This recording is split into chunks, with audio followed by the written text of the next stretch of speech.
Halo guys, welcome back to my YouTube channel. Jadi di video kali ini gue mau kasih rekomendasi 10 novel yang menurut gue ceritanya menarik banget. Dan semua novel ini di luar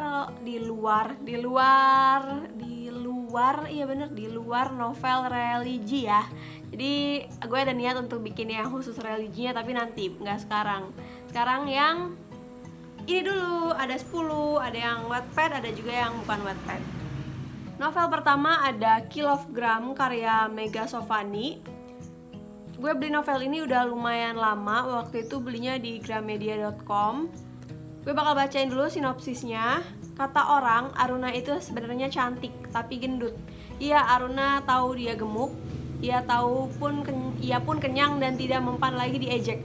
Habisnya bagaimana? Ia paling sulit menolak makanan, apalagi yang enak, masakan mama misalnya, atau traktiran dari Raka, sahabatnya. Jadi si Aruna ini punya temen namanya Raka, itu sahabatnya banget. Tetapi sikap cuek Aruna mulai berubah setelah Nada, sepupunya yang cantik dan serba bisa, masuk ke SMA yang sama dengannya. Bukan itu saja, Raka terang-terangan memuja dan mendekati Nada sehingga membuat Aruna merasa tersisih dan minder. Apa yang harus ia lakukan agar bisa seperti Nada? Ya, pastinya adalah diet. Ya, Aruna pun memutuskan mulai berdiet. Bagaimana caranya? Ia harus langsing.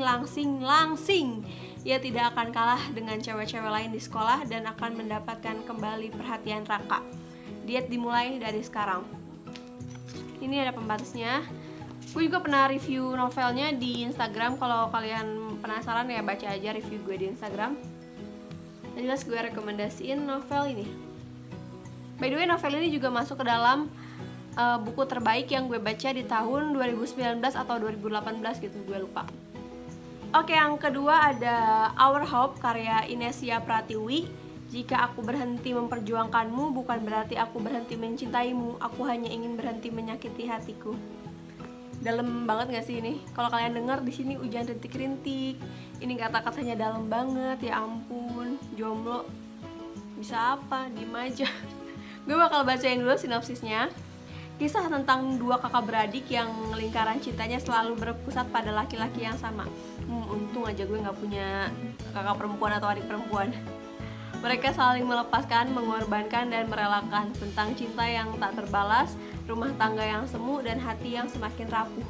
Berjuang sendirian selama 7 tahun dengan memendam cinta kepada sahabatnya sendiri tidak membuat penantian panjang Eva berujung dengan akhirnya yang bahagia. Kenyataan pahit justru datang kepadanya dan membuatnya tidak mampu membuka hati lagi untuk laki-laki lain. Namun, ketika perlahan-lahan hatinya mulai terbuka lagi untuk seorang laki-laki yang datang dengan segala kesempurnaannya, kenyataan pahit itu kembali datang untuk yang kedua kalinya, membuat dirinya dan hatinya mati tak tersisa.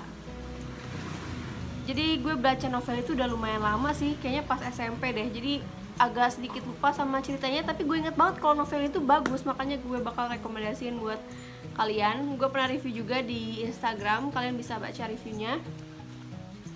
Dan novel itu udah dijual dengan harga murah. Waktu itu gue pernah lihat novel ini dijual dengan harga 15.000. Jadi kalau misalnya kalian mau beli, cari aja di Shopee, kayaknya ada. Kalau nggak 15.000 ya, kayaknya udah diskon 50% sih. Terus ada Kali Kedua Pada Yang Sama. Aduh, sumbang banget suara gue, nggak usah didengerin ya. Kalau suara gue bagus, gue tuh udah bakal jadi penyanyi. Berhubung suara gue jelek, jadi ya udah gue review novel aja ya. Ini Kali Kedua karya Ainun Nufus. Temen gue pernah baca novel ini sampai nangis. Kalau gue sih kayaknya nggak sampai nangis sih, cuman emang ceritanya lumayan menyentuh ya. Gue juga beli novel ini udah lumayan lama, dari gue SMP. Gue bakal bacain dulu sinopsisnya. Playboy dan menyebalkan, itulah pendapat Vegia tentang Errol. Berbeda dengan Arash yang manis dan penuh perhatian. Akankah pendapat Vegia berubah setelah melewati hari-harinya bersama Errol?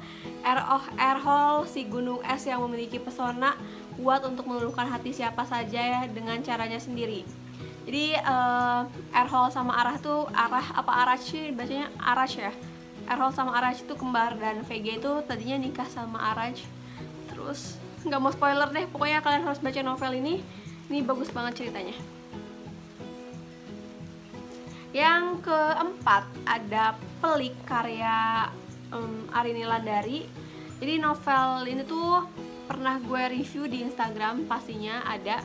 Kalian cari aja kalau mau baca reviewnya. Sekarang gue mau bacain sinopsisnya. Rain mengidap prosopagnosia, nggak bisa mengenali wajah orang. Jadi Rain tuh kalau misalnya ngeliat wajah gue sekali, dia nengok ke kanan, dia udah lupa lagi sama gue tuh siapa gitu. Kecuali gue punya ciri-ciri yang beda, misalnya pakai pita, ya udah dia ngapal pitanya, berarti yang pakai pita adalah gue gitu. Kelainan ini ia rahasiakan mati-matian demi keamanan. Ardi, sahabat setia, menjadi malaikat pelindungnya. Semuanya baik-baik saja sampai Rain jatuh hati pada Megan tanpa sempat tahu namanya. Jadi Rain ketemu sama Megan di taman gitu. Terus dia lihat muka Megan, tapi dia lupa kenalan. Jadi pas besoknya dia lupa lagi sama mukanya Megan itu. Ardi pun membantu Rain menemukan Megan. Masalah muncul saat Ardi nggak mampu menolak pesona Megan untuk dirinya sendiri. Dan semakin pelik karena Megan kayak magnet yang menarik banyak masalah lain. Layak gak sih cewek itu dikejar dengan taruhan persahabatan Rain dan Ardi? Dan rahasia kelainannya? Mau tahu cerita lengkapnya silahkan baca novel ini. Oke, yang kelima ada Serendipity karya Eriska Febriani. Kayaknya gue udah sering, aduh ada kucing. Kenapa sih setiap gue bikin video ada kucing? Shh. Shh. By the way, ini ada salju-saljuan yang lepas. Mana tadi nih? Saljunya lepas. Aduh kucing. Shh. Bentar ya guys, takut. Tuh karena kucingnya udah mulai ganggu banget, udah naik-naik ke kursi. Jadi gue pindah ke dalam karena gue bener-bener gak kuat, takut banget. Tuh gue tinggalin novel yang udah gue tunjukin sama tripodnya. Karena kalau gue bawa ke dalam, ntar gue susah nutup pintunya, dia malah ikut masuk. Oke, jadi kita lanjut baca sinopsisnya. Dulunya Arkan dan Rani adalah sepasang kekasih. Tiba-tiba di sebuah taman kota, Arkan mengikrarkan bahwa mereka harus berpisah. 2 bulan telah berlalu, sekarang meskipun mereka satu kelas, Arkan tidak pernah lagi menyapanya. Kadang memang selucu itu, mereka yang dulu bisa menghabiskan waktu berjam-jam hanya untuk mengobrol tentang apapun, kini bahkan tidak tahu bagaimana caranya mengucap hai atau selamat pagi. Rani tahu Arkan membencinya, Rani tahu ini kesalahannya, tapi Arkan seharusnya mendukungnya, dia sedang berusaha bertahan hidup. Dengan segala kemampuannya, dengan segala perisai dan kekuatannya, Rani berusaha bertahan dan berdiri tegak. Oh ya, gue juga udah review novelnya di Instagram, jadi kalau misal kalian mau baca reviewnya dulu, bisa langsung baca reviewnya di Instagram gue. Terus yang keenam ada I Love You karya Wulan Fadi. Gue juga kayaknya udah sering ngomongin novel ini. Ini adalah karya terbaik Wulan Fadi menurut gue, karena gue suka banget sama jalan ceritanya. Gue bakal bacain dulu sinopsisnya.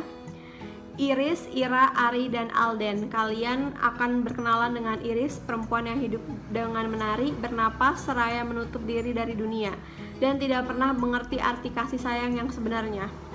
Kalian akan mengikuti kehidupan kecil Ira, perempuan yang paham akan artinya sesak, satu dari jutaan hati malang yang tersesat dan iri yang memuncak.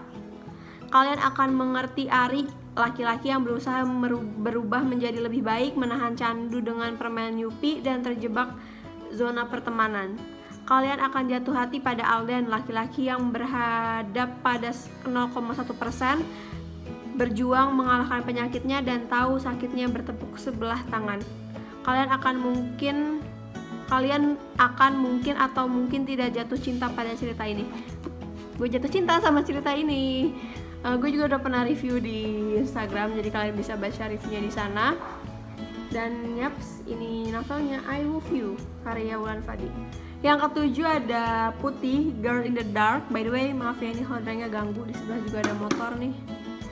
Ini karya HVWN di Wattpad, judulnya Ketua OSISku Psikopat. Jadi udah pasti ceritanya tentang psikopat. Gue bakal bacain dulu sinopsisnya. Berawal dari gagalnya sebuah acara hingga berujung pada kejadian tragis yang menewaskan beberapa murid di SMA Cakrawala. Rangkaian pembunuhan yang terjadi berturut-turut begitu mengenaskan. Sebuah misteri paling rahasia yang dibungkam paksa oleh pihak sekolah adalah sebab dari semuanya. Lihatlah sekitarmu, kau tahu kalau orang-orang di sekelilingmu adalah manusia bertopeng. Biarlah topeng itu menutup wajah asli dari si pemakai. Jangan kau buka paksa, jangan. Biarlah seperti itu. Percaya wujud asli mereka adalah sisi gelap dari diri mereka masing-masing. Ini ceritanya menarik banget, lumayan susah ditebak, dan gue udah review juga novelnya di Instagram, kalian bisa baca. By the way, novel ini juga dijual dengan harga kayaknya yang murah deh sekarang. Udah murah gitu maksudnya. Oke, lanjut yang ke-8 ada No Place Like Home karya Alma Aridata. Gue kayaknya udah sering banget sih ngomongin novel ini karena emang suka banget sama ceritanya. Gue bakal bacain dulu sinopsisnya. Ganda tahu kehidupan yang disebut sempurna tak ada sepenuhnya. By the way, azan. Ntar dulu. Oke, kita lanjut bacain sinopsis No Place Like Home. Ganda tahu kehidupan yang disebut sempurna tak ada sepenuhnya. Dia baru tahu siapa ayah kandungnya di usia 10 tahun. Sosok itu datang, mencoba mendekat, membuat ayah tiri yang juga disayanginya sedari kecil menjauh tanpa alasan yang pasti. Ada banyak anak lain yang harus tumbuh tanpa orang tua di luar sana. Tapi Ganda memiliki 2 pasang orang tua sekaligus. Di saat anak-anak lain bisa berdamai sekaligus menikmati ketidakberuntungan yang ada dalam hidup, Ganda justru merasa kosong di antara semua yang harusnya pantas disebut keberuntungan.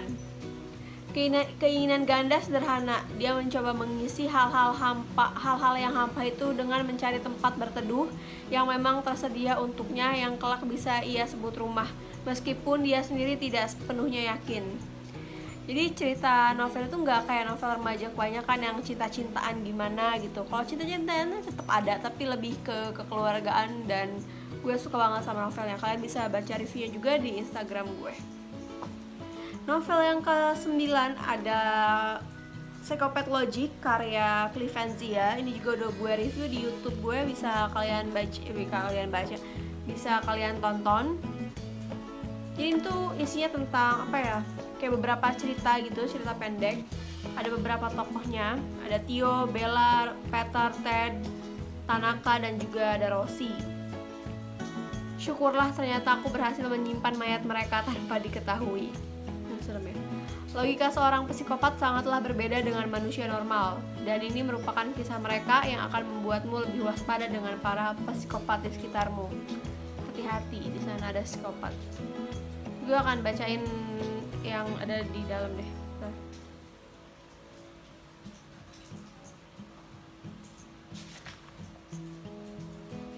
Aku dapat stok telinga, mata, dan rambut yang bagus.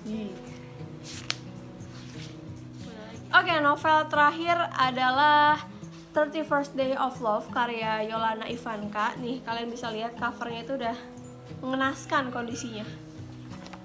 Udah robek, pembatasnya juga kayaknya udah hilang.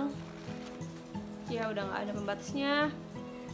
Udah basah, udah terkena hujan, badai, topan, angin, dan segala macam karena udah dipinjem berpuluh-puluh orang. Gue bakal bacain sinopsisnya. Ini cuma 1 bulan, 31 hari. Semua murid dan guru di SMA Bakti Luhur pasti tahu siapa Arya dan Della, 2 biang onar yang tak pernah bisa berdamai. Klub jurnalistik memutuskan untuk memasukkan nama keduanya sebagai target untuk kegiatan 31st Days of Love pada awal bulan ini. Tujuan kegiatan ini tidaklah muluk, hanya ingin menenteramkan sekolah dari segala keributan. Apa ini? Sampai yang hilang tulisannya, guys. Dan target mereka pada bulan itu adalah Arya dan Della.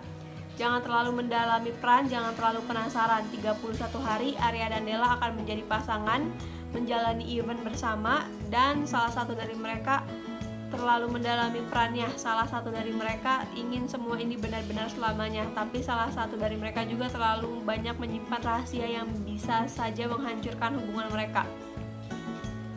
Ya, ini adalah novelnya, udah pernah gue review juga kalau nggak salah di Instagram gue.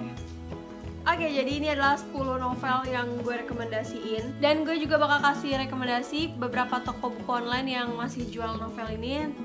Nanti kalian cek aja di deskripsi di bawah, oke? Makasih untuk videonya, jangan lupa like, comment, and subscribe. Dah, sampai ketemu di video selanjutnya.